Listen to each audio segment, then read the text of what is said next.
시청자 여러분 안녕하십니까? 뉴스데일리 베스트 미네커입니다. 지난해 3월 9일 실시된 대통령 선거에서 벌어진 이른바 소쿠리 투표 사태, 여러분들 생생히 기억하고 계실 겁니다.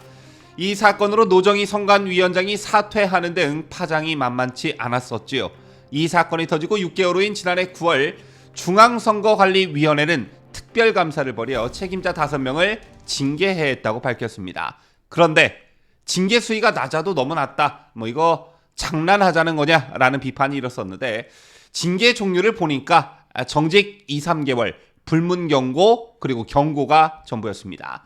자, 여기서 말하는 불문 경고란 명시적인 징계는 아니지만 과거 표창, 공적 소멸 등으로 불이익을 주는 처벌을 말합니다.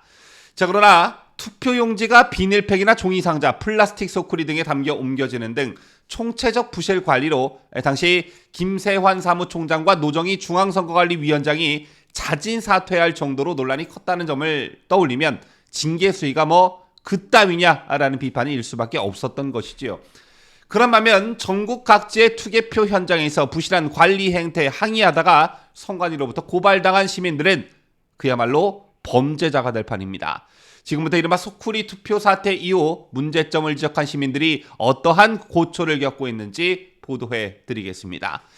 자, 우선 지난해 3구 대선 당일 강원도 춘천시에서 사전투표자가 투표용지를 교부받는 일이 벌어졌습니다. 사전투표를 이미 했는데 당일 투표에 가서도 투표용지를 줬다는 것인데요. 참 어처구니 없는 일이 벌어진 것이죠.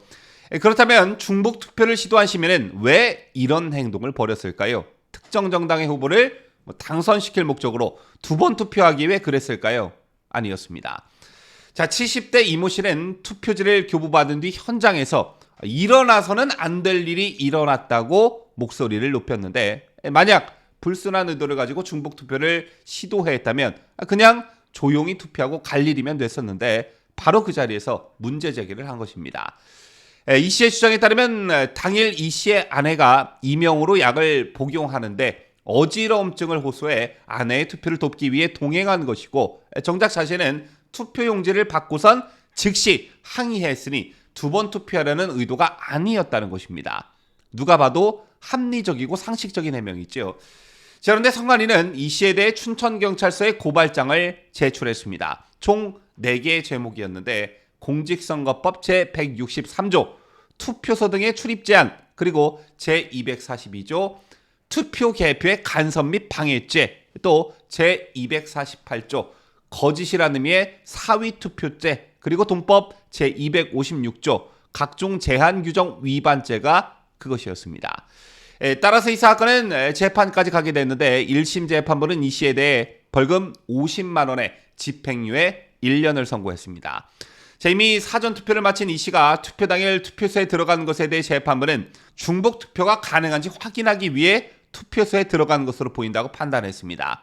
그러면서 공직선거법 제256조 각종 제한 규정 위반죄와 돈법 제163조 투표소 등의 출입 제한을 적용해 유죄 판결을 내린 것인데요. 좀 이상하죠. 자, 만약 제가 판사라면 불순한 목적이 아닌, 즉 특정 정당의 특정 후보를 당선시킬 목적이 아니라 단순히 중복 투표가 가능한지 확인하기 위해 투표소에 들어간 것이라면 이것은 무죄다, 이렇게 판결할 것 같습니다.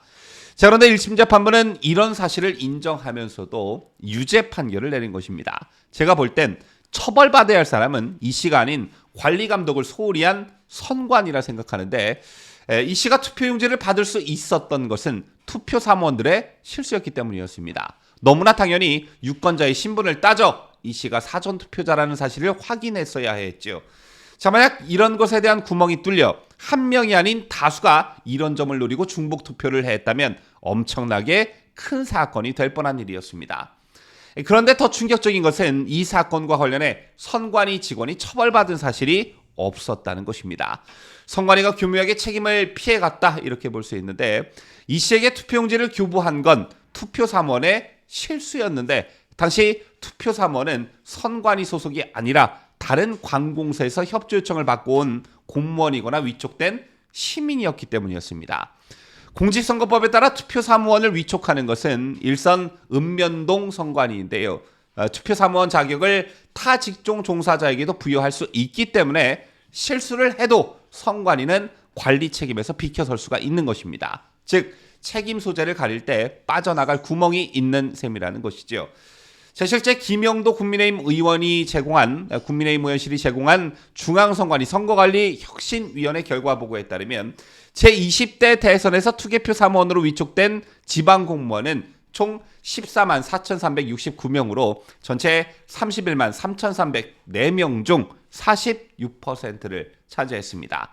자, 이러한 수치가 의미하는 것은 선관위 소속이든 아니든 투표 현장을 책임지는 사람이 많다는 것이고, 따라서 선거의 관리 감독 책임이 있는 선관위가 책임을 다른 사람에게 전가하거나 책임을 피해갈 소지가 다분하다는 것입니다. 자, 그리고 이미 논란이 된 적이 있지만 선관위 소속 공무원들은 민영사상 소송에 대한 경제적 지원을 받고 있습니다. 공무원 후생복지에 관한 규정에 따라 각급 선관위 소속 공무원 등에 대한 단체 보험 등 소송 비용을 지원하는 근거 규정이 있는 상태이고 이는 이미 시행되고 있습니다. 자, 이러한 이유들로 각종 논란 때마다 이 씨의 경우처럼 시민은 선관위로부터 고발을 당하고 정작 책임의 일선에 있는 선관위는 교묘하게 법적 처벌을 피해가는 일이 반복되고 있는 것입니다. 선관위로부터 고발당해 유죄를 선고받은 이 씨는 특정한 목적이 있었다기보다는 그저 문제가 있으니까 저거 밝혀내야겠다는 생각으로 공익신고를 한 것이라고 항변했습니다. 이 씨는 자신이 투표용지를 받아든 이유에 대해 사전 투표한 사람은 본투표장에 입장할 수 없는 것으로 알고 있었다며, 하지만 사전 투표지는 본투표장에 입장할 수 없다는 안내 문구가 하나도 없었고 입장할 때 제지 또한 받지 않았다고 했습니다. 그래서 투표소에 들어갈 수 있게 되니까 그때 내가 사전 투표를 했는데도 신분증을 제출하면 투표가 가능한 것인가 이런 생각이 들었다는 건데요. 즉 아내를 도와 투표소에 왔다가 아무런 제지 없이 들어갈 수 있었기 때문에 문득 의구심이 들었던 것이고 이중투표가 가능한지 여부를 살피기 위해 신분증을 제시하고 선거인명부에 서명을 했다는 것입니다. 그런데 정작 관리부실은 지네가 해놓고 국민이 의구심을 제기하니까 하루 만에 고발을 하고 범죄자가 될 판이라는 것입니다. 이게 고발감이고 또 유죄감인지 참 이해가 가질 않는데요. 자, 물론 불순한 의도를 가지고 선거와 투개표를 방해하는 사람에 대해서는 엄격한 법을 집행해야 맞는 것입니다. 하지만 이 씨의 경우처럼 부실 관리를 발견하고 항의하는 시민에 대해선, 즉 의혹을 제기하는 국민이 있다면 그게 10명이 됐든 100명이 됐든 1000명이 됐든 선관위가 철저히 해명하고 설명해야 되는 것 아니겠습니까? 그런데 고소고발 같은 고압적 태도로 일관하고 있는 게 바로 선관위입니다.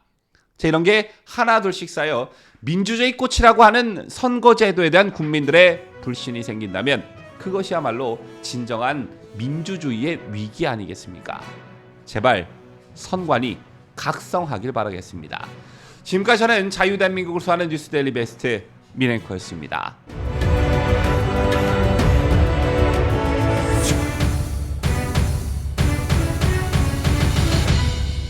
함께해요. 뉴스데일리 베스트.